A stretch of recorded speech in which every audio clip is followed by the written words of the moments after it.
And we're live. Hey people, welcome to episode 254 of the Sports Therapy Association podcast. My name is Matt Phillips, creator of RunChatLive.com, and as always, this episode is being recorded live on the Sports Therapy Association YouTube channel and Facebook page on a Tuesday night at 8 o'clock in the evening. Right then, so we're going to continue our countdown to the STA Southwest and Hands-On Hub Conference happening in Exmouth this September the 20th and 21st in collaboration with the ST School. If you can't make it, then you're not going, then please don't switch off. This isn't just about the conference whatsoever. We're just using the conference as a conduit for some magnificent information, and you'll still be able to gather loads from the last 3 episodes we've had with speakers and also just all the social media and stuff we're talking about. So, I don't want you all sitting there suffering from FOMO because you can't make it. But we have got the director of the ST School in tonight. So we're going to go into a little bit more detail about what the conference is and what some of the priorities and the goals are of it. Because it's only 10 days away now, about 12 days away now. So we're all getting very much ready for it. It's going to be an amazing weekend. It's a full day on Saturday, half day on a Sunday, full of presentations, workshops and networking. And like I say in this episode, we're going to talk to the director of the ST School herself, Anna Maria Mazzieri, who's going to be discussing on this episode what we mean by evidence-informed practice, which is something that was raised when we did an episode on a panel episode with less experienced therapists talking about some horrible experience they've had in Facebook groups, suffering at the hands of people who probably well-intentionally were trying to point out that what they said on their website or what they were saying in their post was not evidence-informed. And a couple of them, if not all of them, kind of said, but we weren't taught what evidence-informed is. So having that shouted from the rooftops at us doesn't really kind of help. What are we supposed to do? Where are we supposed to go if people are just going to shout that in our faces? So we're going to have a look at that tonight. And fortunately, it's good timing because Anna Maria is going to be giving 2 presentations at the conference, which are very much about that. The first one is when pain echoes trauma and when massage echoes embodiment. And then the second one is massage and manual therapy for scars. So we're going to talk in more detail about that later on. But firstly, I must thank extremely my guests from last week. If you missed that, then it's a fantastic episode. I know I say that all the time. It's such a good episode. But with Dr. 𝐒𝐲 𝐒𝐿, founder of Get Back to Sport, and Serena Simmons, who I haven't had the pleasure of sitting down and talking with before, founder of the Psychology School. In that episode, they discussed the importance and value of clinicians combining exercise education and psychological skills and practice, which is something so close to my heart and something that I'm going to be talking about at the conference as well with my presentation, Mindful Strides, how to communicate with runners. So it's something, obviously I'm biased. I love everything to do with communication, but it was such a great insight into how when we've got a human being in front of us, we need to consider everything. We've kind of learnt about biopsychosocial a while ago now, but how to put that into effect is something we didn't have quite as much as we do have now. A wonderful episode. Dr. 𝐒𝐲 𝐒𝐿 is going to be presenting at the conference on Saturday, September the 20th at 10:30 a.m. in the main theatre with strength and conditioning for preserving joint health. Then Serena Simmons is at 12:15, Beyond the Treatment Couch, the hidden power of words, belief and behaviour. That's going to be absolutely amazing. I recommend that you make a beeline for that. And then at 1, I'm sorry whoever's in the breakout room at that point, or it might even be me, I don't know. But yeah, I do recommend you consider that anyway. And then at 1:40 p.m, Claire and Serena are going to join forces together in the breakout room to deliver why rehab needs a joint approach. Apologies in advance. If you look at the programme at the ST School at 𝐒𝐲 𝐒𝐀, there's going to be clashes. You can't learn and experience everything there. We've got 2 rooms, a main theatre and a breakout room, with the idea of the breakout room being a little bit more practical in nature, although both are going to involve a lot of the time kind of practice. So there's going to be clashes, but you're just going to have to think, right, what can I do this time around? And then save the rest for next time. But yeah, so looking forward to that. And then next week, just to finish off this countdown, with great pleasure, my guest is going to be conference speaker James Earls, writer, lecturer and body worker and founder of Born to Move, whose presentation at the conference is entitled The Knee, Why Do We Have It All Back to Front, which again is a passion of mine of how anatomy we're taught in such a strange backward way sometimes when it comes to suddenly working with human beings and not with kind of 2D anatomically perfect kind of posters. And James in his unique style manages to turn complex ideas into something simple and we can take away and practice in clinic. So I recommend you join me next Tuesday if you can at 8 o'clock on the Sports Therapy Association YouTube channel or Facebook page. And that'll take us all the way up to the conference. like I say, on the 20th and 21st, which I should include. I mean, you'll see advertised there is a social event on the Saturday night. Before you get all excited, I'm afraid that tickets have sold out for that.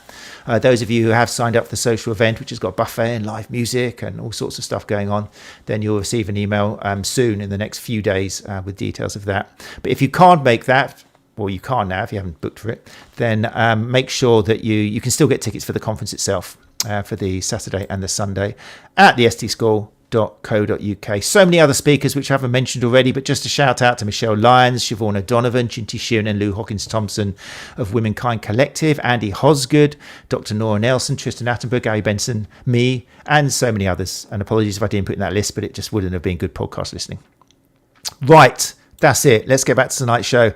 I'm very excited to bring up the director of the ST School. A lot of people will know Anna Maria Mazzieri through Therapy Expo, through other conferences, and through a lot of the webinars and courses and everything. So it's a great pleasure to bring her up.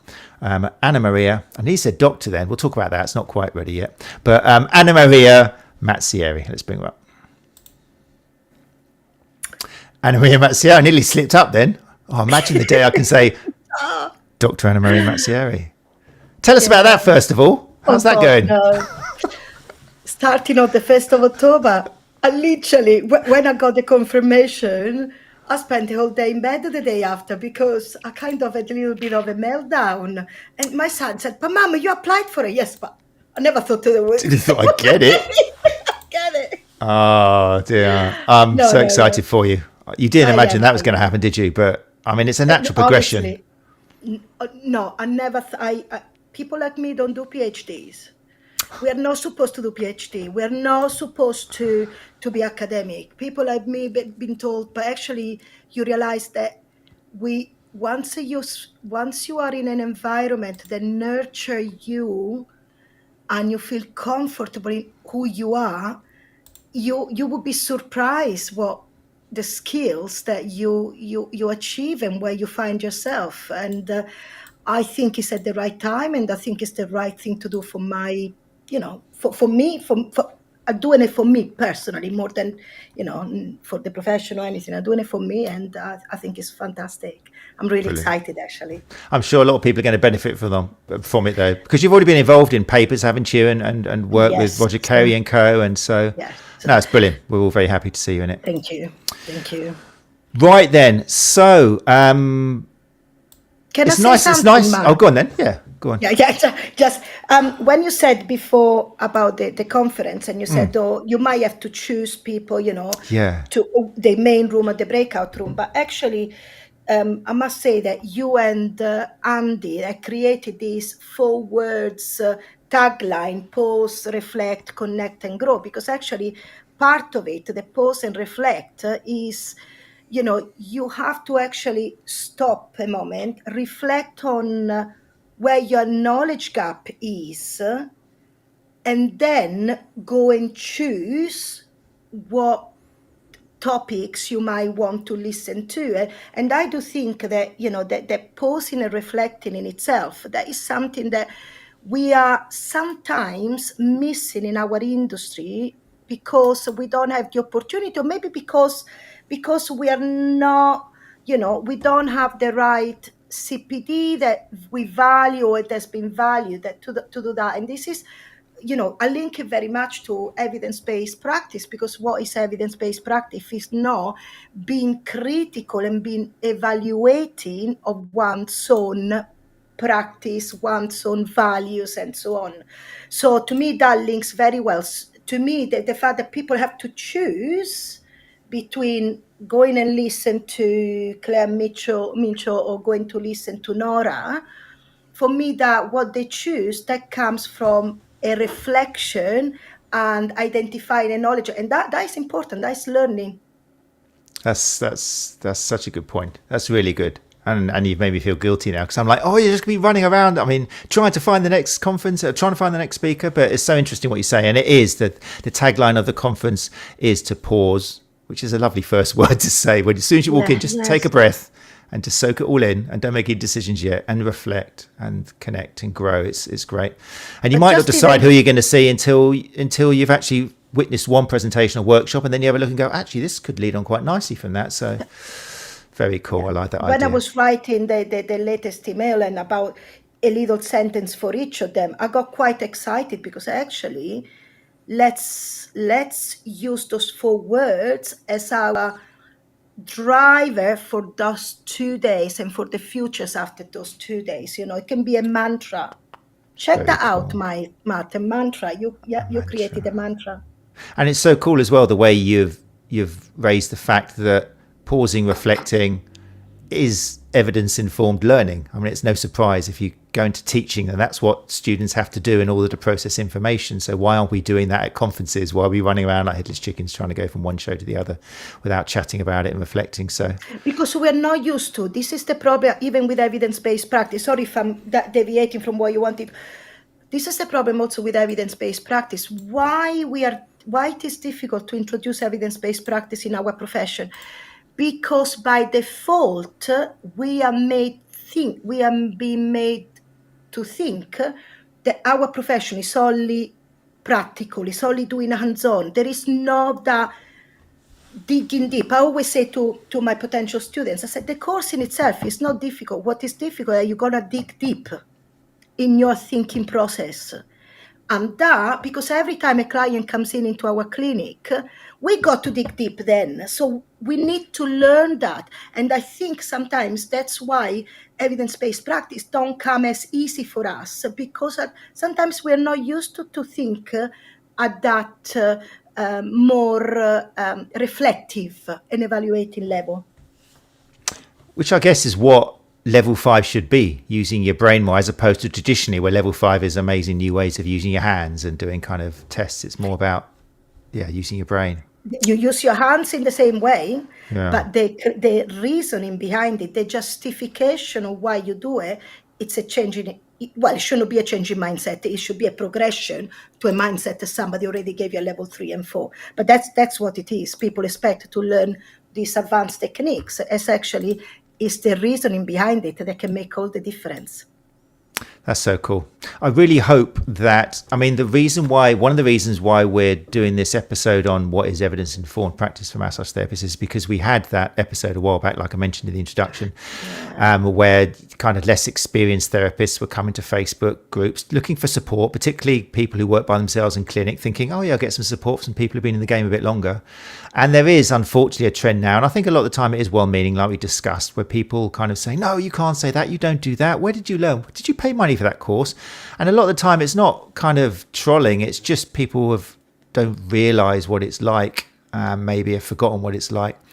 But so yeah, it's wonderful to have you along. How does it make you feel because you've been involved in a few of those threads as well, and I think on both sides. On both sides, haven't you? Sometimes I am on both sides, Matt, because sometimes, despite me, and people who knows me, they know how long it takes me to write a post, because I can be so blunt.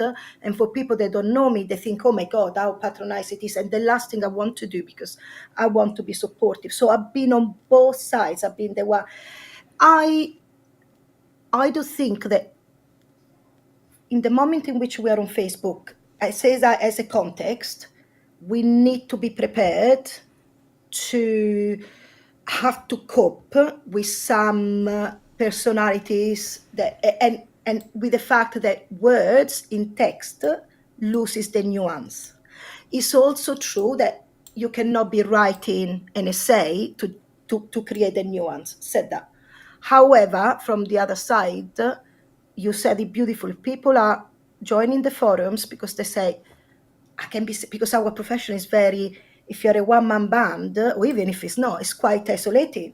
So what a beautiful thing, having forums, people like you. So you go there and opening up your heart, and I'm okay with being critical or to receive, but then you have to offer also a counterbalance to say, okay, this is the way you're thinking it might be outdated because this is new way of thinking, or this is what the most accepted way of thinking. And I think sometimes that is missing. I think sometimes he has become much more attractive on both sides to actually go and pick those forums to pick for people that they might write a message that is not quite up to date. But actually, I know from, different forums that sometimes people might ask it, you might have the most up-to-date therapist, but sometimes the way they ask a question might have been a little bit different, and we should not be there lurking to just, and ultimately, what are we doing it? Do we want to support our colleagues, or do we want to knock them down? We can never change people's minds, but I'm hoping that when I write a message, if hopefully I use the right words, the person might not change their mind, but they might have something else to think, and more ideas come out of it.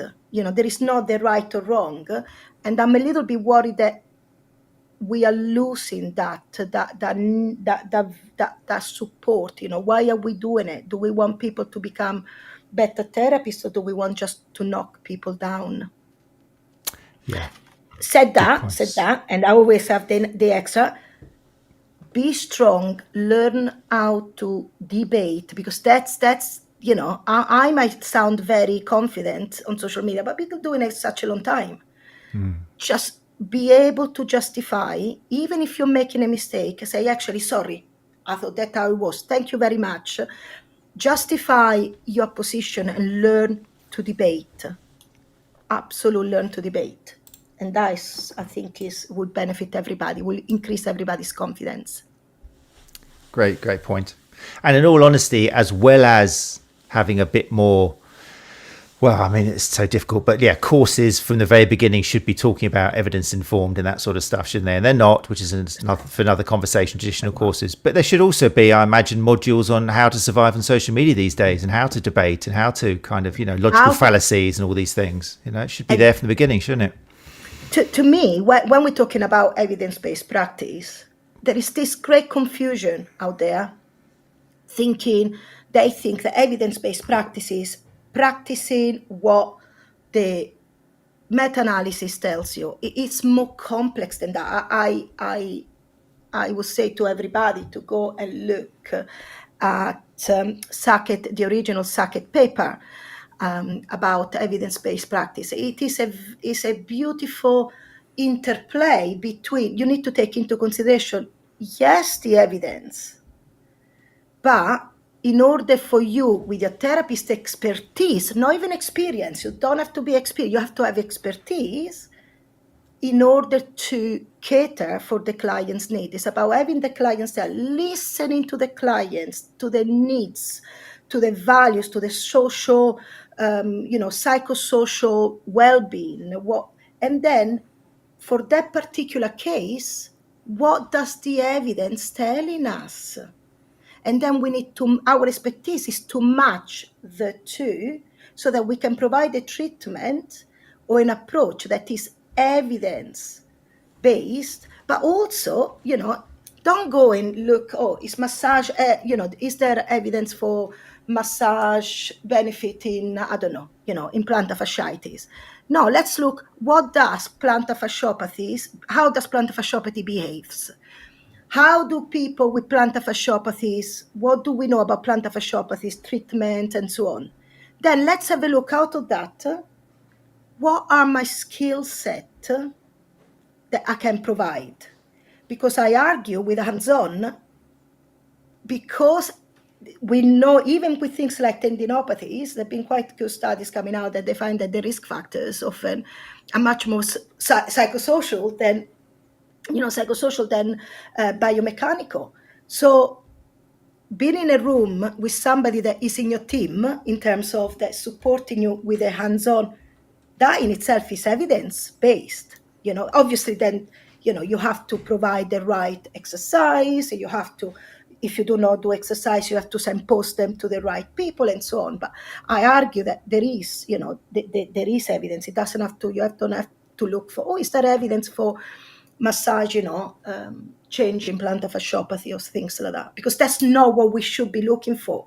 We should be looking at how do we help the person with plantar fasciopathy. That's very cool. I like that. How do we help the person? And that goes for everything, doesn't it? How do we help the person with? How do we help the person with? It should be the person who comes first in the sentence. Very nice. Was this in your mind when you kind of decided to put this conference together? Is this to do things slightly differently and have the power in a way to address these things and help other people know about it? Yeah, a couple of things. I mean, been toying, everybody knows that I've been toying with the idea of having a conference in Exmouth for a long time because of Southwest, we never get anything, and I'm just very proud of Exmouth. And I have the experience of other conferences, i.e. the Hands-on at Therapy Expo, which we've been very, very happy with. No. However, what we always found that was missing was the meaningfulness or making a conference meaningful, not only for content, making it meaningful for the particular therapists, for their values. Because how many times we go to conferences and we literally just go from one to another. We get bamboozled by good content and we go home, that is gone. And so the idea has been there for a while, and I know that, we talked, Matt, and so on, but then it all came because, again, Gary Benson is always in the middle of everything, Mr. Benson, absolutely in the middle of everything. One day he called and he said, "Oh, Anna, would you like to do the Southwest part of our conference?" Because he already planned to do different ones. And I said, "You know what? That was a sign from Lincoln. It was a sign that, I already wanted to do that." So, and I collaborate very, very well with Gary, and we get on very well in terms of ethos. And we align quite well because we both, all our teams have the same drive. So that's what we want to, but something really meaningful for the therapists.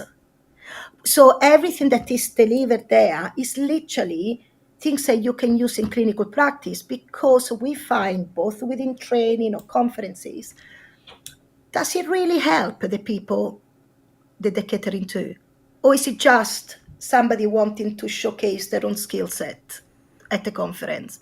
Or is it, what do our audience, our massage therapists, our soft tissue therapists, those other manual therapists that use hands-on a little bit more, what might they benefit from, and how would they look like in the practice? Very cool. Yeah, and that's exactly what we've lined up at this conference, so very exciting. We're putting the experience, aren't we, back into learning. We're putting the play back into it. All these things we talk about, it's so weird, isn't it? We talk about all these things, the importance of play, to learn, of experience, of reflection, and then bam comes a conference for learning, and we go along, we sit down there and the stage there, and we just listen and maybe write some notes down. We go to the next one, and then we go home. And it's funny and how this one is different because it's going to be, sorry, Matt, I stop you. Quite excited. And you've been a bit driver of that. So, let's give you the credit. You've been a bit driver of that. So even the environment, we're not going to have theater, how do you call it, theater style? Mm-hmm. We're going to have tables. Yeah. Yeah, because then people have to network, or people have to feel they're part of something and go together with something somewhere. And we know, people sometimes says, "Oh, Anna, how do you get yourself onto those, things I got my hands?" Because I network and I ask and I challenge and I ask questions. And then you see them again somewhere else, and you build then a group of people. So, I was talking, I have to prepare something, I can email plenty of people in the industry, say, "Oh, how can I do that?" Or "How would you do that?" People are there to support, you see, but you have to, network. And I don't know what you think of it, Ma, because I know that you like online and I like it as well, but I have seen this just lack of easiness in being in person again. How many of us feels now overwhelmed to be in an environment like that? We need, and again, I said it into one of the latest emails I sent out, us, that we will never jeopardize or compromise on in-person courses. We still do the online. In fact, now we do a lot of hybrid because it works. But in person just gives you, there's something as a practitioner. There is a reason we became practitioners. Let's not make that need for human connection die down. Definitely. Strong words.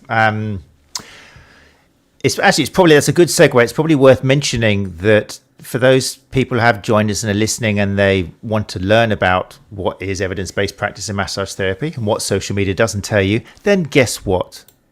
There's a course, there's a webinar on the ST School website, which is called, I quote, Evidence-Based Practice in Massage Therapy, What Social Media Doesn't Tell You. And that's been around for a long time, isn't it? It must be frustrating when you see so many, I know I get frustrated, you see so many therapists struggling with what is evidence-based practice, and then you've had a webinar for I don't know how many years telling people what evidence-based practice is and evolving with it, but it's just so difficult to reach people, isn't it? It's a problem we've got now. Great information, but how do you reach people? But how's that course going? What do you find are some of the takeaways and some of the surprises that people have when they join it? I love the course, and all of our webinars, we have quite a lot of enrollments. One of the things that I would love to see more, it's joining live. Many people likes to listen to it, which I appreciate, but it takes away sometimes the interaction that can happen. So from that perspective, I prefer people coming more, on screen. That's why we don't just put them up and sell them. We could just put them up and just sell them like that. I just don't want that. I want the interaction. Because when they come in with questions, Matt, and this is the beautiful things, and it happened with pain as well, I am seeing that difference. I am seeing that now when I start asking people about evidence-based practice, they might not have the right words, but they're starting understanding more and more about the need for it and not pushing back as much. What I find that absolutely consistently, people come out with and they say, oh my God, I didn't realize that actually it is about the 3 dimensions. And the way I teach, I teach it very much because there are many different interpretations there have been, but I very much follow one particular kind of, call it the school of thoughts and so on, that keeps on to the 𝐒𝐞𝐻, original 𝐒𝐶𝐻 and 𝐾𝐬 definitions, where you have this interplay between evidence, client's need, and therapist or patient's needs and values and therapist experience. Because Eric Meira, a few years ago, he made I think it was his ones actually, he made a funnel, and he put at the funnel, everything needs to be funneled through the evidence. And to me, I do not like that, because it gives the evidence there is a hierarchy between evidence and client preferences or expertise, especially, and this is going to sound such a nepotism, so forgive me for that, but my son is going to deliver a session, and I kid you not, even if he wasn't my son, I would have had him to deliver this session, okay? Because what anthropology, looking at evidence-based from an efficacy, from an anthropological perspective, all of a sudden we're starting realizing that there is what he calls a medical pluralism. There are different approaches to healthcare, different perspective to it. So we have to be very, very careful when we talk about evidence-based practice, and we define it and we understand it as it should be understood, and not making it as reductionist as. But it's important that when we practice it well, that we're not going to scour a mice study to support an argument. Because that's not what evidence, that's not what research is, that's not what science is. So that for me is quite important. definitely. It is. Cecily has actually summed it up nicely. Cecily Hislop says in the comments, thanks Cecily for the comment, joining webinars live totally takes me out of my comfort zone, but it's so much better an experience, and I usually get to make a total prat out of myself. I can't believe that, Cecily, by talking far too much. But I think the key words in there are take you out of your comfort zone. I mean, we learn a lot when we're taken out of our comfort zone. You know, it's like I had the pleasure of spending time. You might know a little village called Numana in Italy, a very beautiful place. And I didn't go over there learning Italian. I knew a few words, but when you're actually going into a bar or you've got kids running around and you need to get something done, and suddenly you're speaking it because you're outside your comfort zone and the communication happens and you learn it and your brain registers it. And even that, even on holiday, made me think, wow, it's so true. We just sitting there and watching a stage and the words go flowing into one ear and out the other. You don't learn a thing. You need to be tested. You need to be put on the spot a little bit. Cause to reflect, maybe a little bit of pressure, but not too much, just enough to actually question yourself and go to a place you wouldn't normally go to.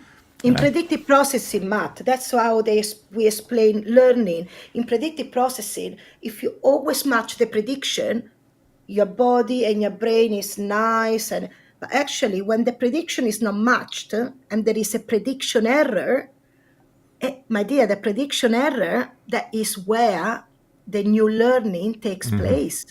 So again, talking about there is a lovely sentence on top of the CPD booklet for the conference, where Feynman, where he says that we can only learn when we see a gap in our knowledge. A gap in our knowledge can only happen if we are questioning from a question, something like that. And that's true, until we are uncomfortable with something, we won't learn. It's a great point. So basically, if you come to the conference, get ready to feel uncomfortable. Very uncomfortable. We've got horrible chairs for you. Dig deep. Dig deep. No, it's but that's part of the job of an educator, isn't it? A modern educator, of knowing how to. I mean, there's parallels there when you're talking to a client, especially if your client or patient, is going to have to make some behavior or lifestyle changes. In order for that to happen and to find their motivation, they might not want to do it straight away.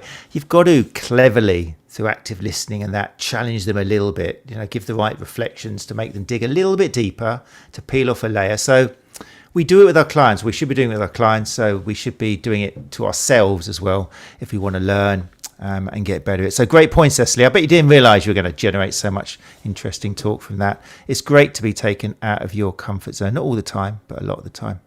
So thanks for that, Cecily. Right. Talking of, look at the time already. We could talk about this for ages, but no surprise, when we get together and talk, it could go on forever, which I love. Let's look at, in a bit of detail, the presentations that you are going to give, because again, I think there are areas where there can be some debate of, is it evidence informed and is it evidence based and that sort of stuff. So let's have a little look at them. I'm going to bring them up here now. So the first one that you're delivering at the conference is going to be on the Saturday, September the 20th, in the main theatre at 3:10, if people are writing these things down. It's on the screen. If you listen to the podcast, then we do obviously do it live. It's on YouTube, and you've got like all sorts of visuals if you're that sort of person. So go along to YouTube to have a look. But the first talk is, when it's called When Pain Echoes Trauma and When Massage Echoes Embodiment. How could you turn that into Mickey Mouse language so that mere mortals like me could understand what it's going to be about?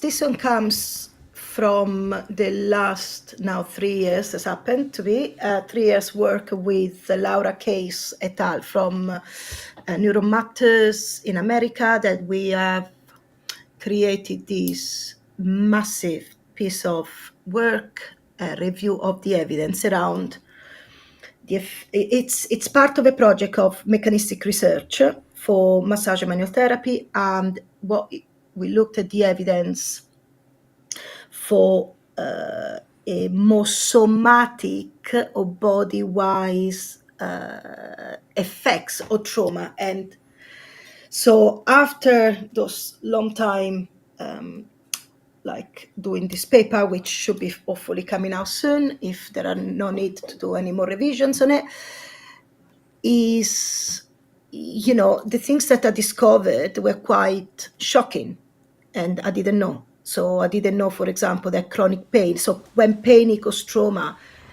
actually people with trauma are nearly 3 times more likely to suffer with chronic pain in the future. Not only with chronic pain, but also with other diseases like metabolic diseases, like type 2 diabetes, or even with obesity and so on. So from that perspective, we're going to be looking at this the link. So what is evidence telling us about the link? Is there evidence, and how good is the evidence? How can we rely on that? And because actually the evidence is a bit different what we have here that in normal stress. So there are some markers there that makes it a little bit different working with people with history of trauma.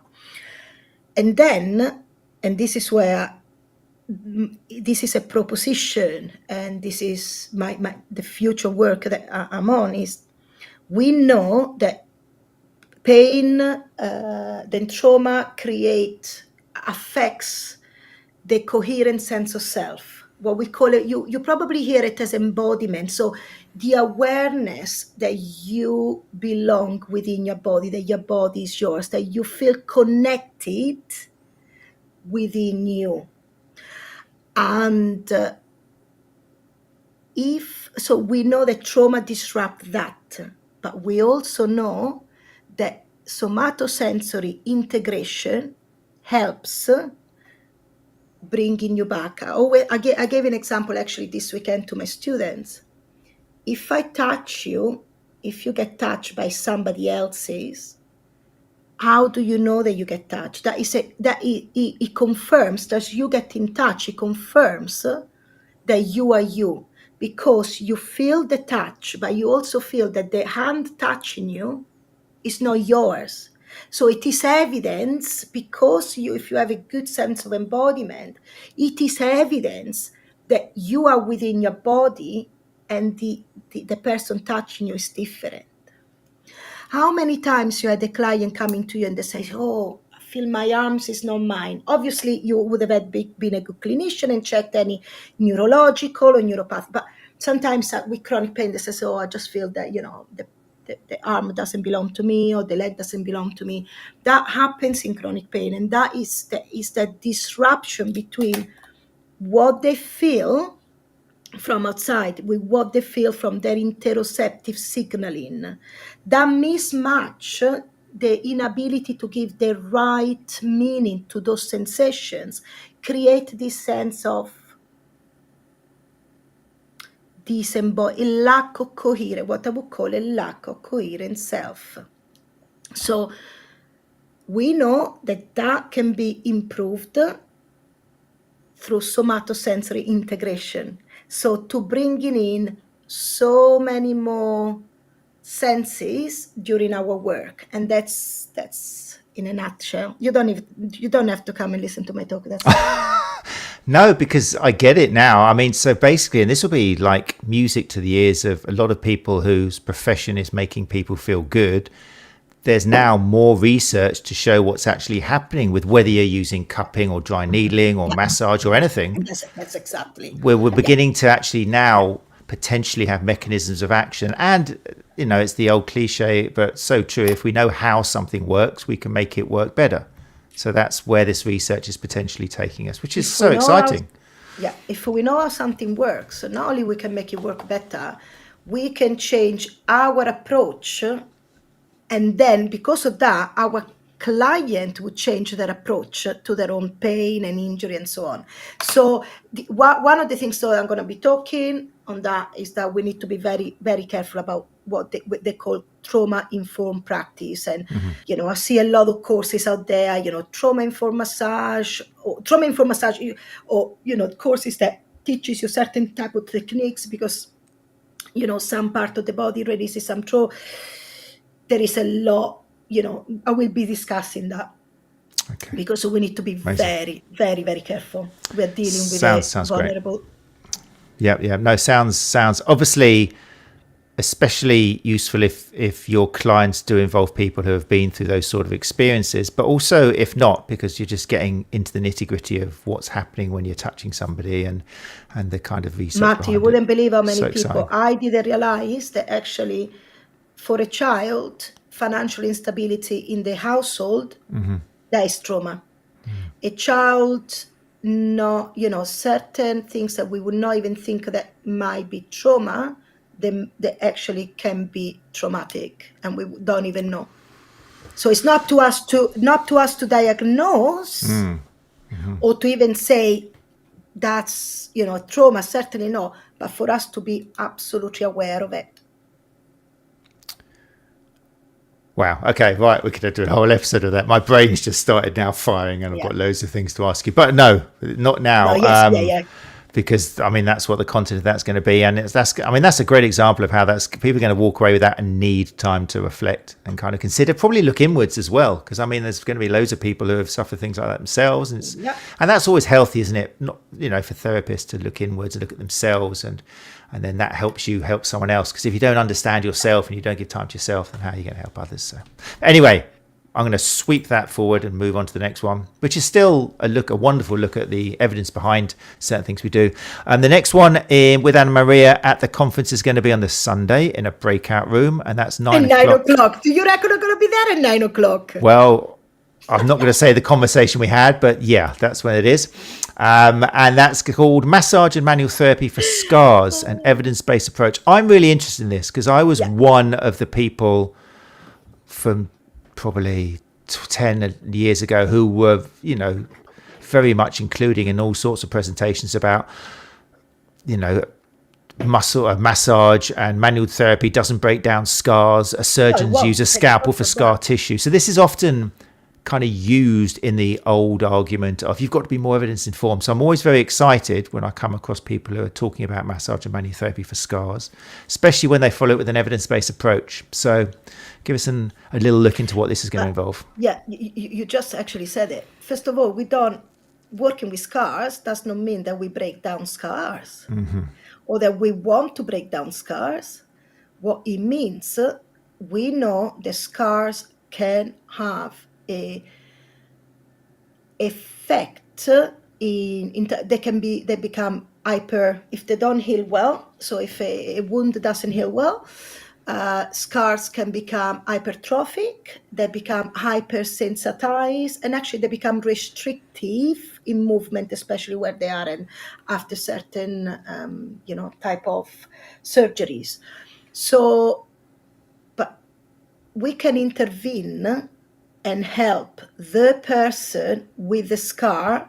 So we know that we know about wound healing, or we think we know about wound healing. There are certain things we cannot interrupt it, but we can definitely make it worse.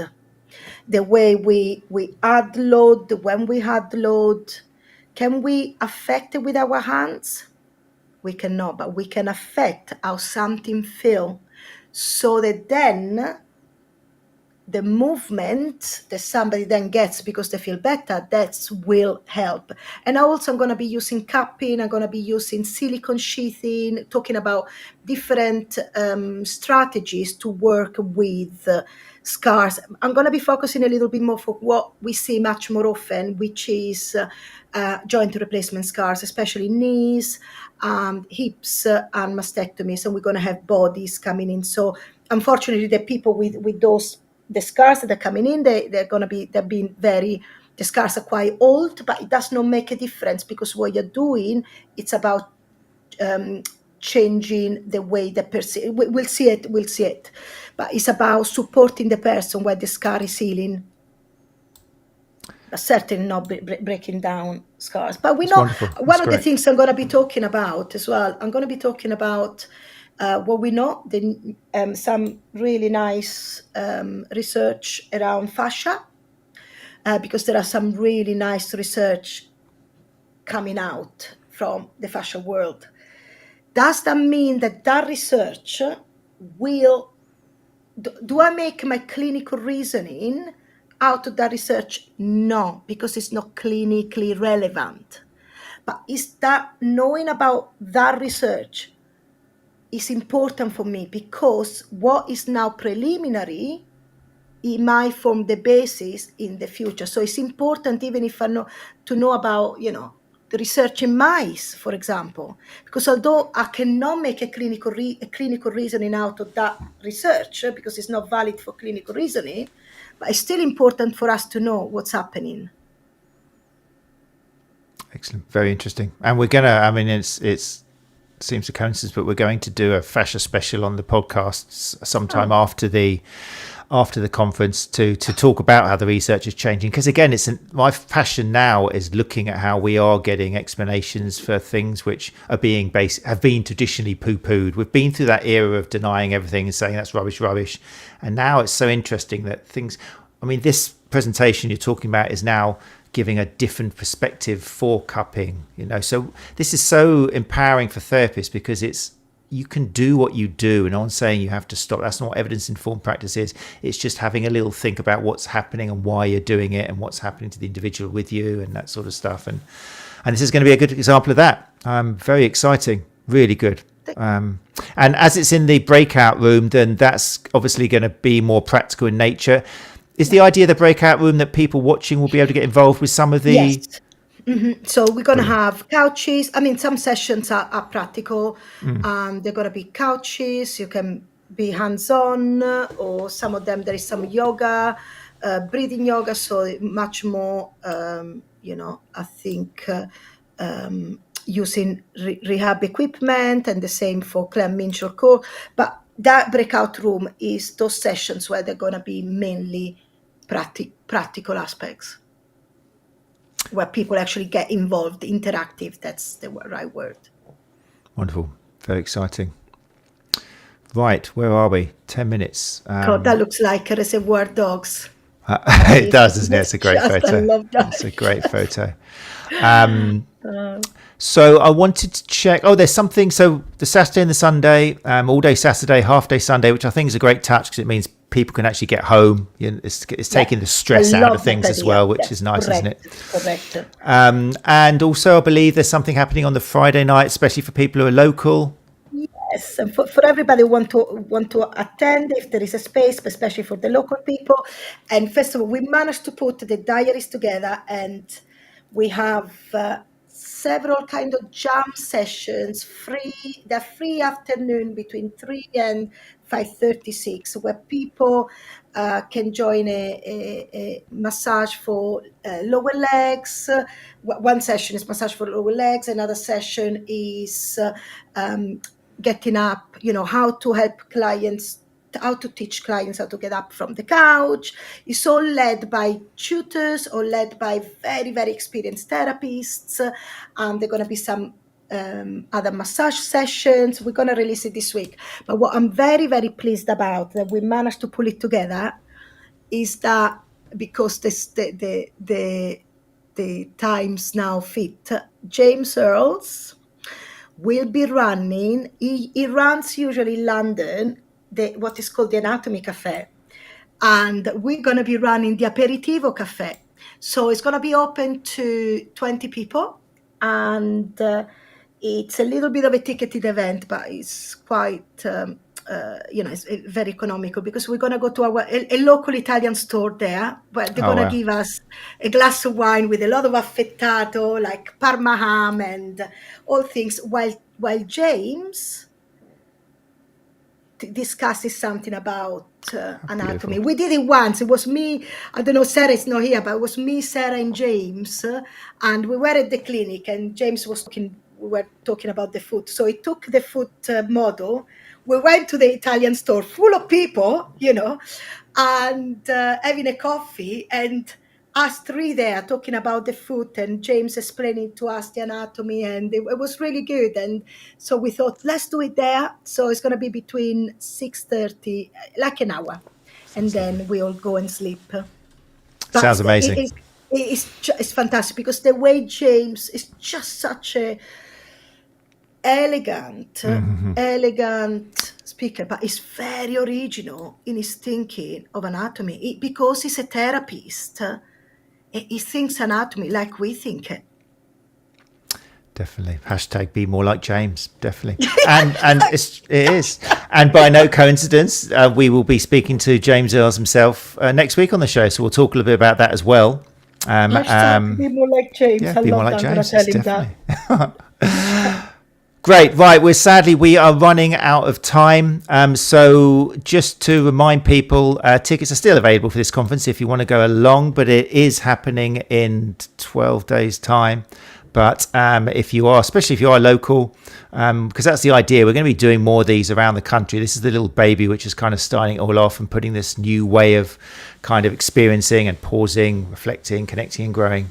That kind of educational conference. We're trying to put that together. But if you are around the Exmouth region in Devon or can get there, then go to the sdschool.co.uk and you can check tickets on there and join us. But if you can't, then don't worry. There'll be more and we'll be coming to you soon on the Hands on Hub Roadshow on a lorry. Fantastic. Oh, I love that.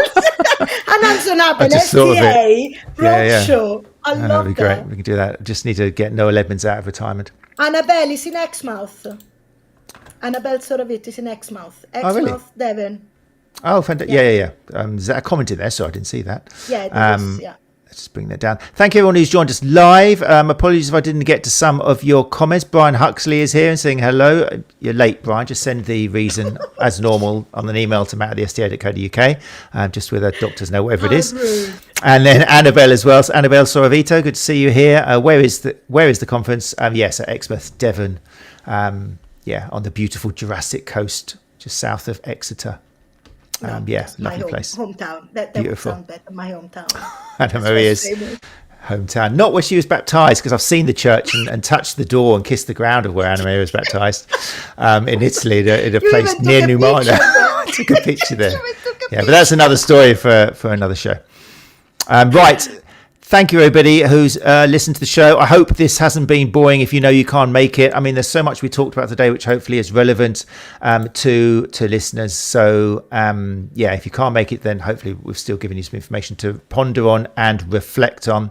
If you do want to join a live recording and ask questions to the guests, then as you can see on the banner below, and all you got to do is come to the Sports Therapy YouTube channel or Facebook if you prefer on a Tuesday at 8 o'clock. And like I say, we'll be here next Tuesday at 8 o'clock with James Earls of Born to Move.